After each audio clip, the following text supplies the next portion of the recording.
Welcome to the Midnight Mews RPG Edition. Today I'll be discussing Dungeons & Dragons 5th Edition and Pathfinder 2nd Edition. My personal history with tabletop RPGs goes all the way back to the early 80s, but my experience was sporadic and not very deep. Back in the 3rd grade, I used to draw my own mazes and populate them from the AD&D Monster Manual. Then I would talk my friend through them over the phone. I don't think I ever heard the words search for secret passages so many times in a single night. I didn't know the rules, but he did, and so he did all the math on his end.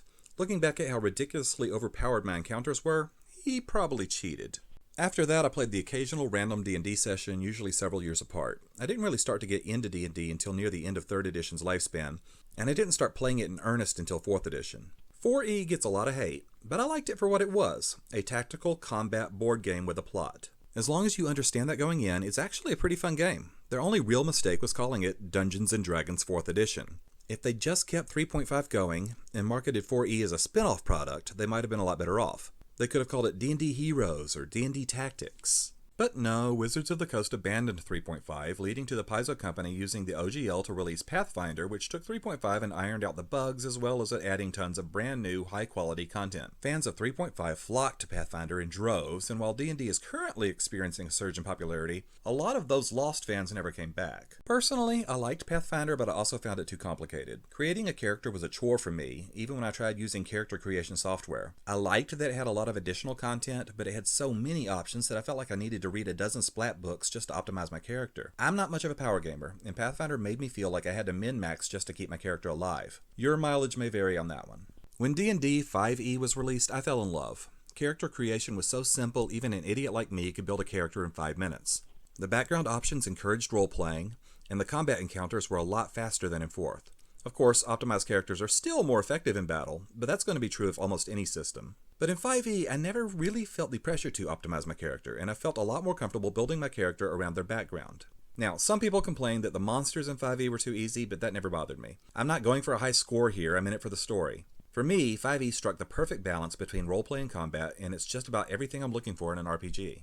Recently, Paizo released Pathfinder 2nd Edition. He makes a lot of changes to the system, most of which seem to be improvements, but also make the game a little complicated for my tastes. Here's some of the rules that stood out to me. Now, a quick disclaimer. While I played a couple of sessions of the playtest, I've only played one session so far of the final product, so these are just first impressions, and I might be wrong about some of the details. Also, I can't always remember which rules are new and which ones are carried over from Pathfinder 1st Edition, so if I make something sound new that isn't, I apologize. Character creation. I have a love-hate relationship with character creation. I absolutely adore how you generate your stats now. You start with all 10s, and you get bonus points based on your ancestry, class, and background. This is really how all RPGs should generate stats. However, I hate the abundance of feats. The game seems to have a heavy emphasis on feats. There are ancestral feats, class feats, general feats. The section for each class is around 10 pages long, reminding me of D&D 4th Edition, except instead of powers, all those extra pages are full of feats. Don't get me wrong, I like feats, and I think they're a great way to customize your character, but it's a chore reading through all of those feats to pick the one I want. Now that's partly my own fault for being indecisive, and luckily the handbook has some suggested templates for characters based on specific themes. That's a real time saver. If you know what kind of character you're going for, it takes less time to build a character than it did in 1st edition, at least it did for me, so that's something. Pathfinder Tewi.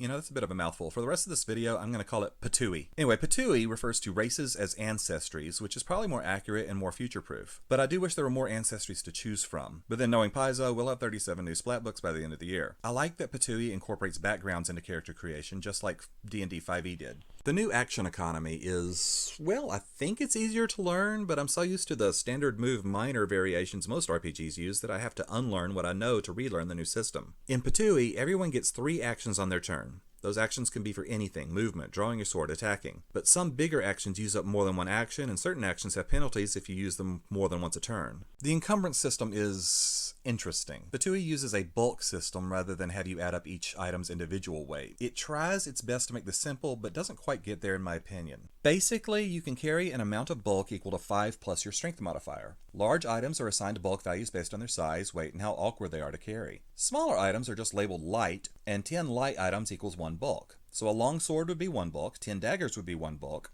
A suit of plate armor is 4 bulk, and the Pathfinder 2nd Edition Player's Handbook is 10 bulk. Really small items like shurikens are weightless as far as the rules are concerned, which sounds like an exploit waiting to happen. Is this really easier than adding up all the weight of your items? Well, I hate to admit it, but probably. Once you get used to it anyway. I've never been a huge fan of encumbrance rules anyway, unless your party has one of those loot-obsessed players who try to carry away everything that isn't nailed down. Tewi uses a proficiency system a bit like 5e, except they went in the complete opposite direction on the math. D&D 5e was built around the concept of bounded accuracy, which basically means we're actually going to pay attention to the math this time. Some editions of D&D let the numbers get out of hand, and at epic levels you'd be adding such high numbers to your attack roll that the D20 barely made much of a difference. 5th edition reined that in and keeps the numbers much smaller and more controlled. Meanwhile, Tewi uses a proficiency bonus that includes your level as part of the math, which pretty much guarantees high attack roll bonuses as the campaign goes on. I haven't looked at a high-level character sheet yet, but I bet it's pretty scary. Initiative. You don't have a dedicated initiative score anymore. Usually you roll perception, but you might roll something else based on the context. For example, if your rogue was sneaking around when the fight started, they might roll their sneak skill for their initiative.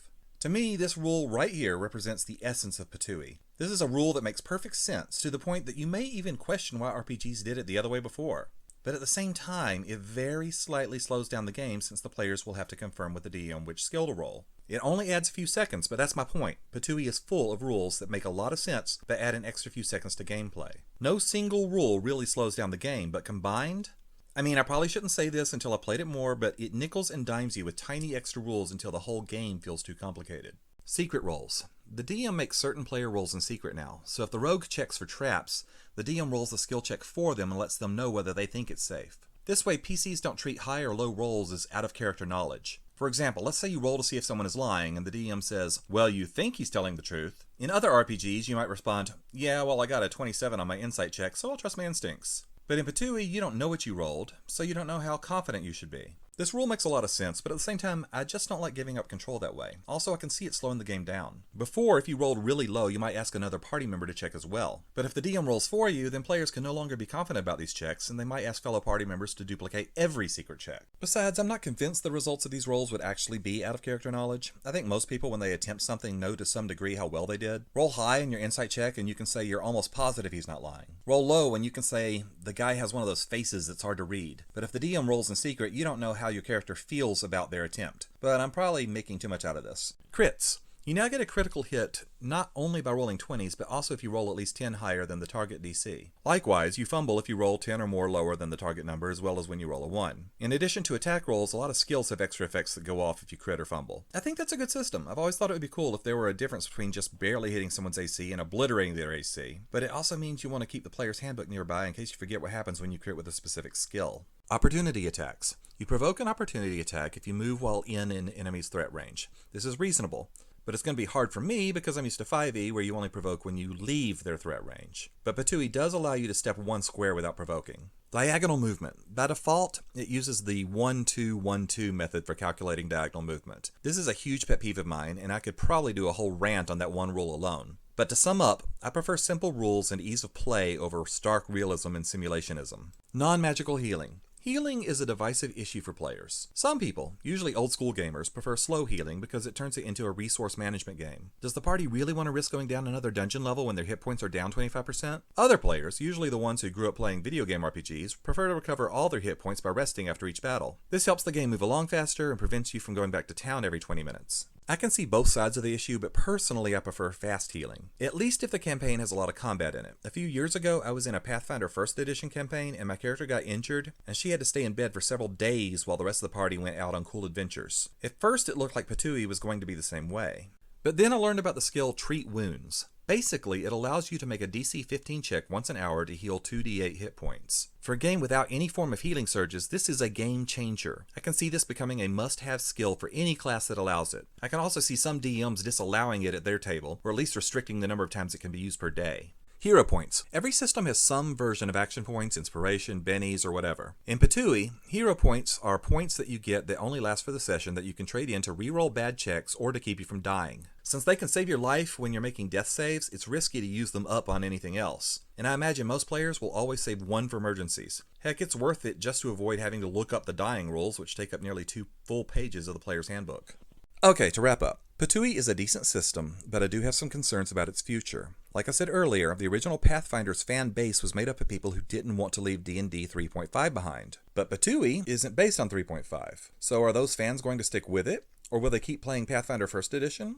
Or will some of them take this opportunity to give D&D 5e a try? Only time will tell. Some of Tewi's rules seem all over the place to me. This is just my impression, and feel free to disagree, but some of the rules don't feel like they belong in the same RPG. Every time I think the game is too complicated, I'll come across something that's been elegantly streamlined. Some elements of the game are as simple as tic-tac-toe, while some entire pages read like tax code. I can never tell if the PCs are supposed to be ordinary people in extraordinary circumstances, or if they're supposed to be medieval superheroes.